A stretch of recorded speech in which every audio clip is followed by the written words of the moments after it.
So I'm going to show you how you can edit and email a document from SharePoint. So you don't have to download it to your desktop and do all that.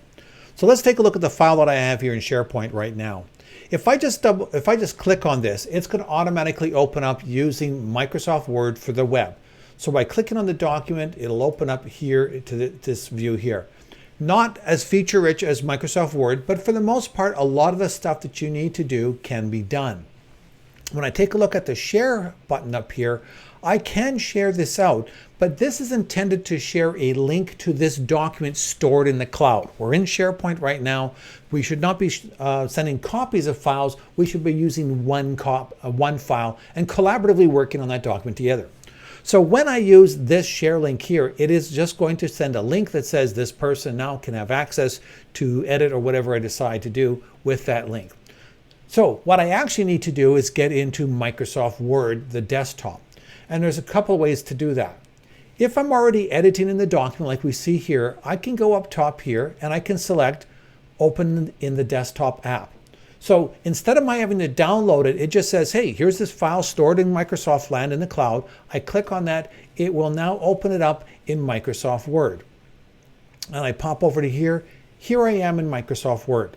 Now it's the full-on desktop app. I get all the full features. I'll come back to this in a second. I want to go back here to SharePoint. I want to show you something that a lot of people overlook is there's the three dots here. And when you click on the three dots, you get open. The choices are open in the browser, which is the default setting for when we click on it, but open in app. I don't have to open up the browser version, go down, select it like I just did. I can say open in app right from here. By clicking on that, it does exactly the same thing, one step less. So now I'm in this document. I can go ahead and make all my changes and stuff, and I'm ready to email it. I come under Share, and instead here, I'm going to get a different window. So there's my information here, but down at the bottom here, it says send a copy as a Word document or a PDF. That's the secret.